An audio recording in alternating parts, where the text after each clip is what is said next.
Hello guys, welcome back to my YouTube channel. അപ്പോൾ നമ്മൾ ഇന്ന് എത്തിയിട്ടുള്ളത് അച്ചായൻ്റെ വിശേഷങ്ങളുമായിട്ടാണ്. അച്ചായൻ ഒരു വിവാഹ തട്ടിപ്പുകാരനാണ് എന്നൊക്കെയുള്ള ഒരു ന്യൂസുകളും കാര്യങ്ങളാണ് ഇപ്പോൾ പബ്ലിഷ് ആയിട്ടുള്ളത്, അല്ലെങ്കിൽ പുറത്ത് വന്നിട്ടുള്ളത്. വോയിസ് ക്ലിപ്പ് എന്തായാലും ഇപ്പോൾ പുറത്ത് വന്നിട്ടുണ്ട്, അത് നമുക്കൊന്ന് കേട്ട് നോക്കാം. ഒരുപാട് സ്ത്രീകൾ പല അമ്പലങ്ങളിലും വെച്ച് കല്യാണം കഴിച്ചിട്ടുണ്ട്. പത്തനംതിട്ടുള്ളവർ, പേര് ഞാൻ പറയുന്നില്ല, പത്തനംതിട്ടുള്ളവർക്കുണ്ട്, എറണാകുളത്തുള്ളൊരു സ്ത്രീ, പലരും ഉണ്ട്. സിനിമ പ്രൊഡ്യൂസറാണ്, സിനിമാ നടനാണ്.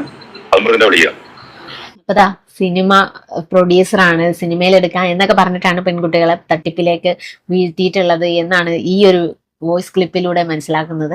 എന്ത് തന്നെ ആയാലും ചതിക്കുഴിയിൽ വീണ പെൺകുട്ടികളുടെ ലിസ്റ്റ് കുറച്ചധികം ഉണ്ട് എന്നാണ് ഇപ്പൊ മനസ്സിലാക്കാൻ കഴിഞ്ഞിട്ടുള്ളത്. എന്തായാലും ഇപ്പൊ എക്സ് ലവർ രംഗത്ത് വന്നിട്ടുണ്ട്. വീട്ടിൽ അമ്മ വയ്യാതിരിക്കുന്നതാണ്, അമ്മേന്റെ പേരിൽ കുറച്ച് പൈസ പിരിവും കാര്യങ്ങളൊക്കെ ആൾ നടത്തിയിട്ടുണ്ട്. അത് വേറെ, അതവിടെ നിൽക്കട്ടെ, നമുക്ക് അതിനെപ്പറ്റി പിന്നെ സംസാരിക്കാം. എന്തായാലും അമ്മേനെ നോക്കാനായിട്ട് എത്തിയതാണ് ആ എക്സ് ലവർ എന്ന് പറയുന്നുണ്ട്. അവരുടെ ഇന്റർവ്യൂവും കാര്യങ്ങളും നമ്മൾ പലതും കണ്ടിട്ടുണ്ട്. എന്തായാലും ഇപ്പൊ അവർ രംഗത്ത് വന്നിരിക്കുന്നത് ചതിക്കുഴിയിൽ വീണു പോയതിനെ പറ്റി പറയാൻ തന്നെയാണ്.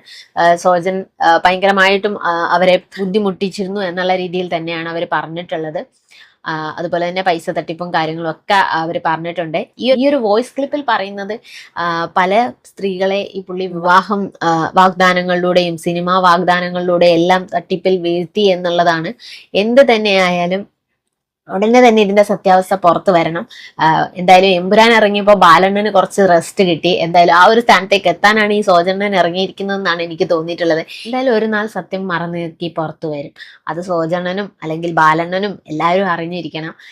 എന്തായാലും ഈ ഒരു ചതിക്കുഴിയിൽ ആണോ അതോ യഥാർത്ഥമായിട്ട് അദ്ദേഹം ഈ ഒരു പെൺകുട്ടീനെ വിവാഹം കഴിച്ചതാണോ എന്നുള്ളതൊക്കെ നമുക്ക് കണ്ടു തന്നെ അറിയണം. ആ ഒരു കഴിഞ്ഞുള്ള കോപ്രായങ്ങളും കാര്യങ്ങളാണ് ചർച്ചാ വിഷയമായിട്ടുള്ളത്.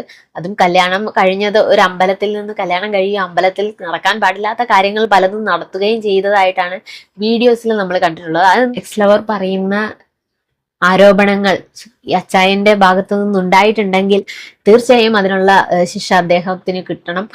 പെൺകുട്ടികളുടെ ജീവിതം വെച്ചാണ് അദ്ദേഹം കളിക്കുന്നത്. അമ്മയുടെ പേരും പറഞ്ഞിട്ടാണ് ഈ ഒരു പെൺകുട്ടികളിലെല്ലാം ഒരു സ്വാധീനം ചെലുത്തിയിട്ടുള്ളതെന്ന് നമുക്ക് മനസ്സിലാക്കാൻ കഴിയുന്നുണ്ട്.